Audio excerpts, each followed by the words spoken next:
Get out of Babylon as fast as you can. The message of God through the prophet Jeremiah on Babylon, land of the Chaldeans, get the word out to the nations. Preach it. Go public with this, broadcast it far and wide, Babylon taken, god-Bel hanging his head in shame, god-Marduk exposed as a fraud. All her god idols shuffling in shame, all her play gods exposed as cheap frauds. For a nation will come out of the north to attack her, reduce her cities to rubble. Empty of life, no animals, no people, not a sound, not a movement, not a breath. In those days, at that time, God's decree, the people of Israel will come, and the people of Judah with them. Walking and weeping, they'll seek me, their God. They'll ask directions to Zion and set their faces toward Zion. They'll come and hold tight to God, bound in a covenant eternal they'll never forget. My people were lost sheep. Their shepherds led them astray. They abandoned them in the mountains where they wandered aimless through the hills. They lost track of home, couldn't remember where they came from. Everyone who met them took advantage of them. Their enemies had no qualms, fair game, they said. They walked out on God. They abandoned the true pasture, the hope of their parents. But now, get out of Babylon as fast as you can. Be rid of that Babylonian country. On your way. Good sheepdogs lead, but don't you be led. Lead the way home. Do you see what I'm doing? I'm rallying a host of nations against Babylon. They'll come out of the north, attack and take her. Oh, they know how to fight, these armies. They never come home empty-handed. Babylon is ripe for picking. All her plunderers will fill their bellies. God's decree. You Babylonians had a good time while it lasted, didn't you? You lived it up, exploiting and using my people, frisky calves romping in lush pastures, wild stallions out having a good time. Well, your mother would hardly be proud of you. The woman who bore you wouldn't be pleased. Look at what's come of you. A nothing nation. Rubble and garbage and weeds. Emptied of life by my holy anger, a desert of death and emptiness. Travelers who pass by Babylon will gasp, appalled, shaking their heads at such a comedown. Gang up on Babylon. Pin her down. Throw everything you have against her. Hold nothing back.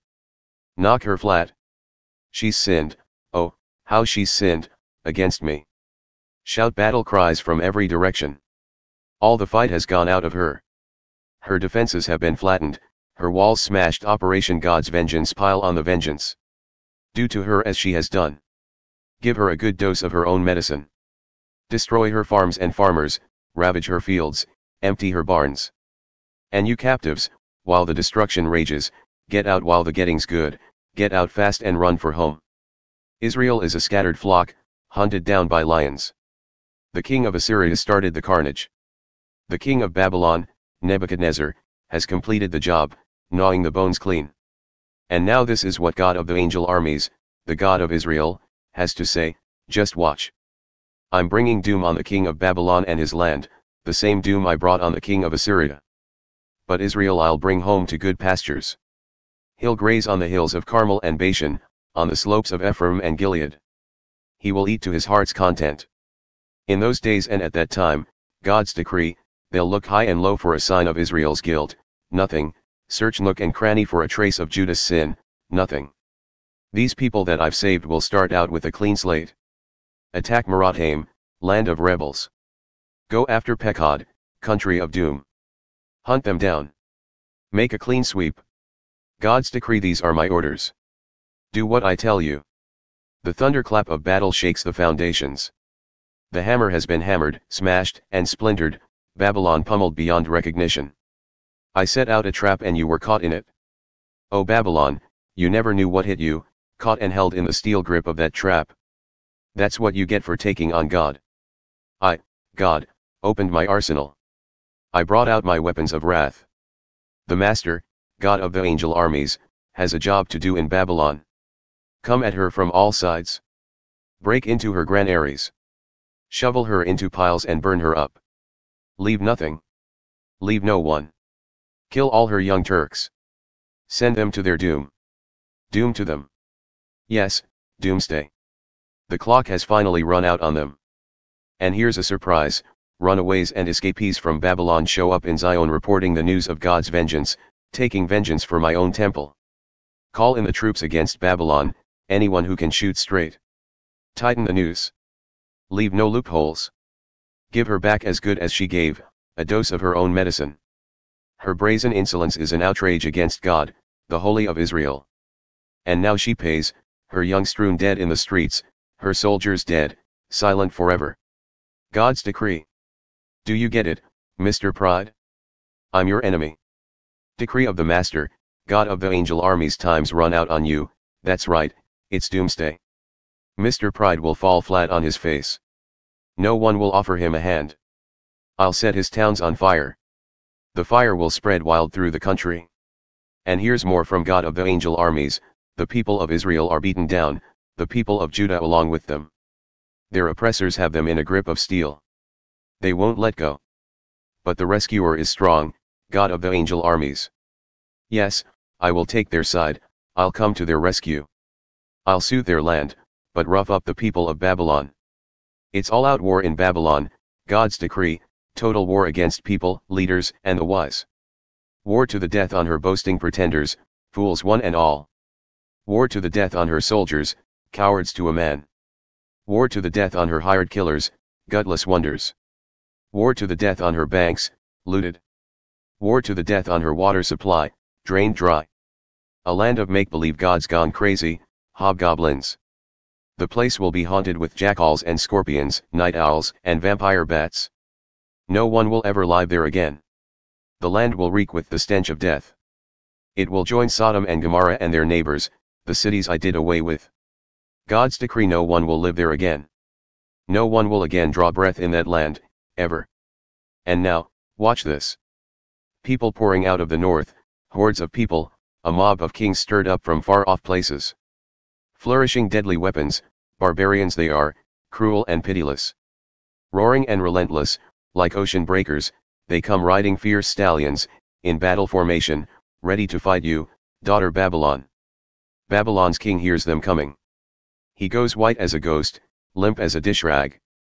Terror-stricken, he doubles up in pain, helpless to fight, like a woman giving birth to a baby. And now watch this, like a lion coming up from the thick jungle of the Jordan, looking for prey in the mountain pastures, I'll take over and pounce. I'll take my pick of the flock, and who's to stop me? All the so-called shepherds are helpless before me. So, listen to this plan that God has worked out against Babylon, the blueprint of what he's prepared for dealing with Chaldea. Believe it or not, the young, the vulnerable, mere lambs and kids, will be dragged off. Believe it or not, the flock in shock, helpless to help, watches it happen. When the shout goes up, Babylon's down. The very earth will shudder at the sound. The news will be heard all over the world. Hurricane Persia. There's more. God says more. Watch this, I'm whipping up a death-dealing hurricane against Babylon, Hurricane Persia, against all who live in that perverse land. I'm sending a cleanup crew into Babylon. They'll clean the place out from top to bottom. When they get through, there'll be nothing left of her worth taking or talking about. They won't miss a thing. A total and final doomsday. Fighters will fight with everything they've got. It's no holds barred. They will spare nothing and no one. It's final and wholesale destruction, the end. Babylon littered with the wounded, streets piled with corpses. It turns out that Israel and Judah are not widowed after all. As their God, God of the angel armies, I am still alive and well, committed to them even though they filled their land with sin against Israel's most holy God. Get out of Babylon as fast as you can. Run for your lives. Save your necks. Don't linger and lose your lives to my vengeance on her as I pay her back for her sins. Babylon was a fancy gold chalice held in my hand, filled with the wine of my anger to make the whole world drunk. The nations drank the wine and they've all gone crazy. Babylon herself will stagger and crash, senseless in a drunken stupor, tragic. Get anointing balm for her wound. Maybe she can be cured.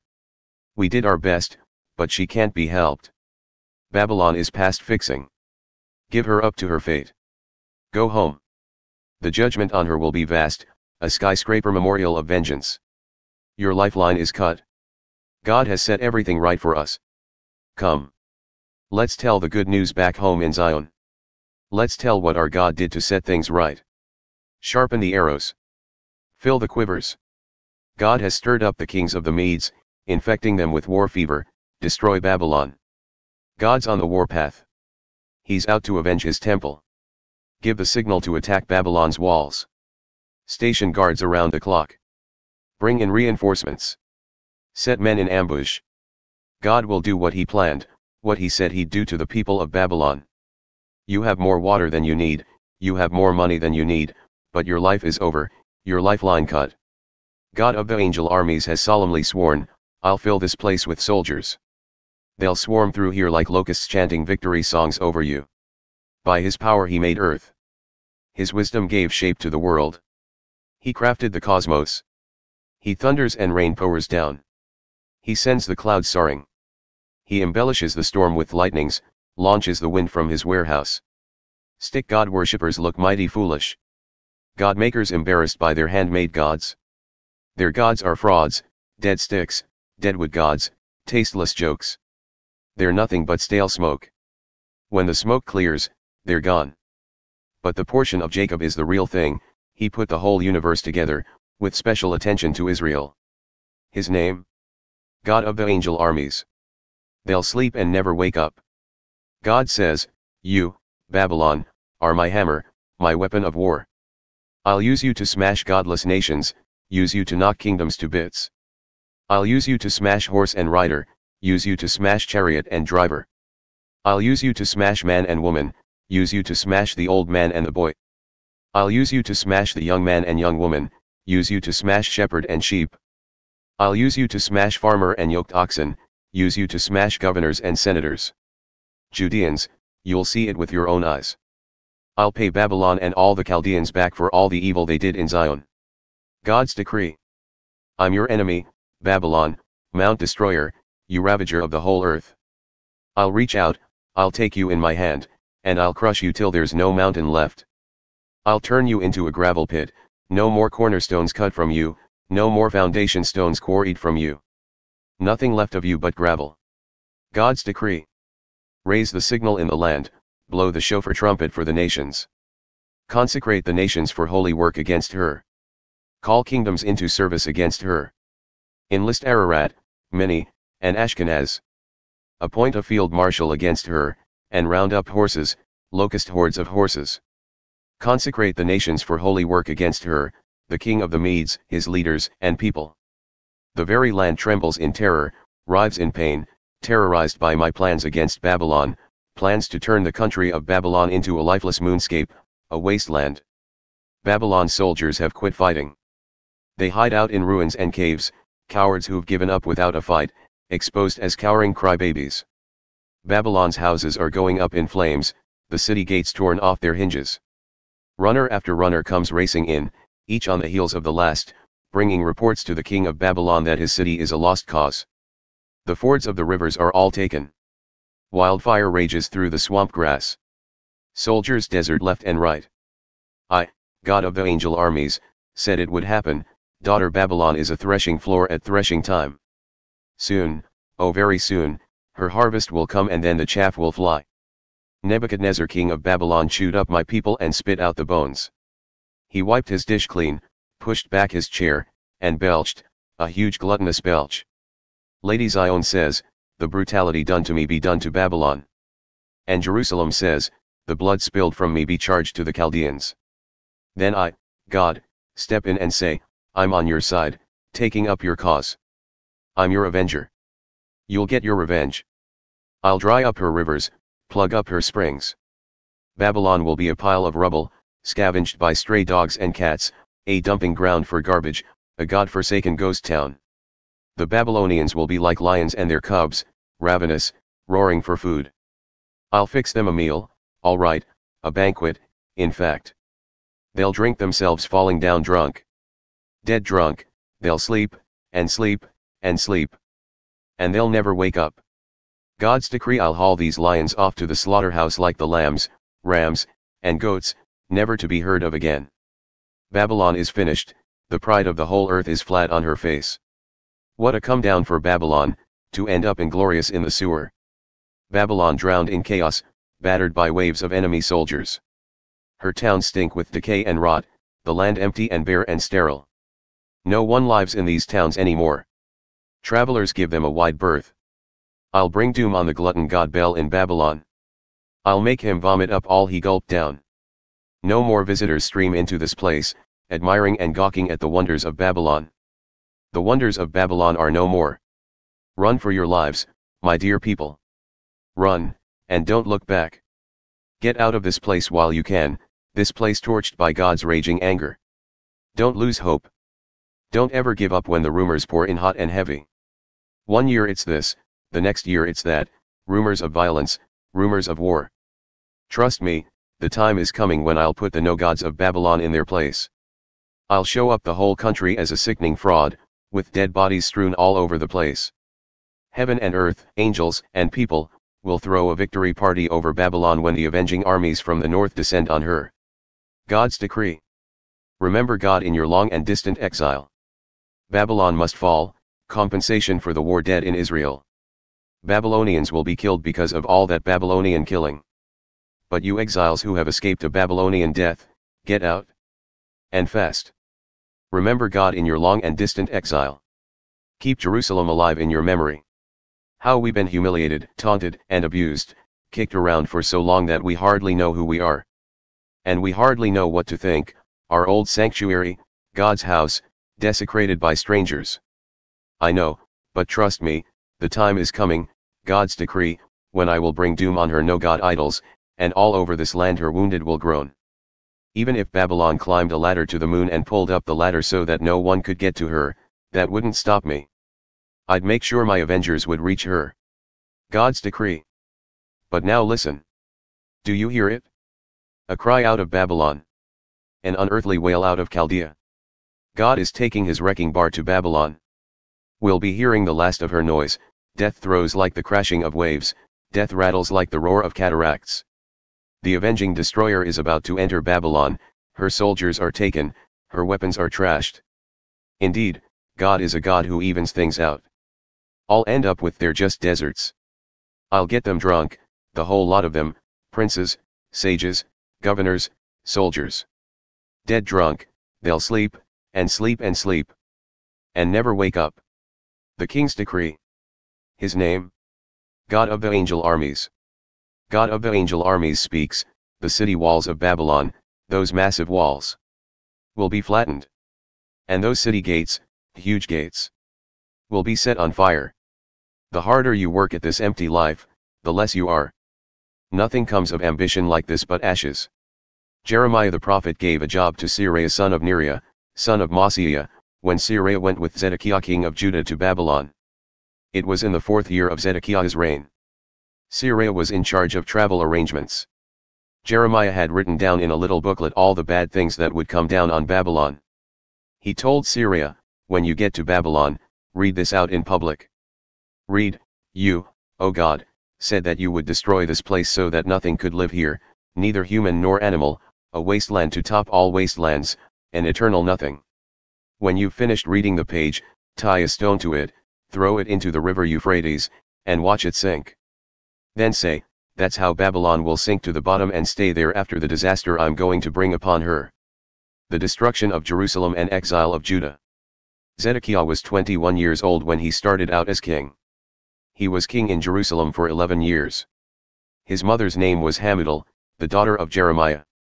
Her hometown was Libnah. As far as God was concerned, Zedekiah was just one more evil king, a carbon copy of Jehoiakim. The source of all this doom to Jerusalem and Judah was God's anger. God turned his back on them as an act of judgment. Zedekiah revolted against the king of Babylon. Nebuchadnezzar set out for Jerusalem with a full army. He set up camp and sealed off the city by building siege mounds around it. He arrived on the 9th year and 10th month of Zedekiah's reign. The city was under siege for 19 months, until the 11th year of Zedekiah. By the 4th month of Zedekiah's 11th year, on the 9th day of the month, the famine was so bad that there wasn't so much as a crumb of bread for anyone. Then the Babylonians broke through the city walls. Under cover of the night darkness, the entire Judean army fled through an opening in the wall. It was the gate between the two walls above the king's garden. They slipped through the lines of the Babylonians who surrounded the city and headed for the Jordan into the Araba valley, but the Babylonians were in full pursuit. They caught up with them in the plains of Jericho. But by then Zedekiah's army had deserted and was scattered.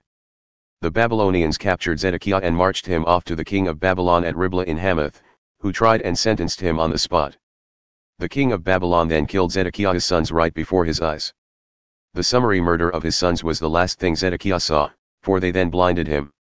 The king of Babylon followed that up by killing all the officials of Judah. Securely handcuffed, Zedekiah was hauled off to Babylon. The king of Babylon threw him in prison, where he stayed until the day he died. In the 19th year of Nebuchadnezzar king of Babylon, on the 7th day of the 5th month, Nebuzaradan, the king of Babylon's chief deputy, arrived in Jerusalem. He burned the temple of God to the ground, went on to the royal palace, and then finished off the city. He burned the whole place down. He put the Babylonian troops he had with him to work knocking down the city walls. Finally, he rounded up everyone left in the city, including those who had earlier deserted to the king of Babylon, and took them off into exile. He left a few poor dirt farmers behind to tend the vineyards and what was left of the fields. The Babylonians broke up the bronze pillars, the bronze washstands, and the huge bronze basin, the sea, that were in the temple of God, and hauled the bronze off to Babylon. They also took the various bronze-crafted liturgical accessories, as well as the gold and silver censers and sprinkling bowls, used in the services of temple worship. The king's deputy didn't miss a thing. He took every scrap of precious metal he could find.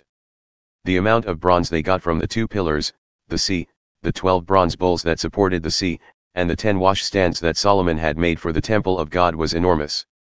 They couldn't weigh it all. Each pillar stood 27 feet high with a circumference of 18 feet. The pillars were hollow, the bronze a little less than an inch thick. Each pillar was topped with an ornate capital of bronze pomegranates and filigree, which added another 7.5 feet to its height. There were 96 pomegranates evenly spaced, in all, 100 pomegranates worked into the filigree. The king's deputy took a number of special prisoners, Seraiah the chief priest, Zephaniah the associate priest, 3 wardens, the chief remaining army officer, 7 of the king's counselors who happened to be in the city, the chief recruiting officer for the army, and 60 men of standing from among the people who were still there. Nebuzaradan the king's deputy marched them all off to the king of Babylon at Riblah. And there at Riblah, in the land of Hamath, the king of Babylon killed the lot of them in cold blood. Judah went into exile, orphaned from her land. 3,023 men of Judah were taken into exile by Nebuchadnezzar in the 7th year of his reign. 832 from Jerusalem were taken in the 18th year of his reign. 745 men from Judah were taken off by Nebuzaradan, the king's chief deputy, in Nebuchadnezzar's 23rd year. The total number of exiles was 4,600. When Jehoiakim king of Judah had been in exile for 37 years, Evil-Merodach became king in Babylon and let Jehoiakim out of prison. This release took place on the 25th day of the 12th month. The king treated him most courteously and gave him preferential treatment beyond anything experienced by the political prisoners held in Babylon. Jehoiakim took off his prison garb and from then on ate his meals in company with the king. The king provided everything he needed to live comfortably for the rest of his life.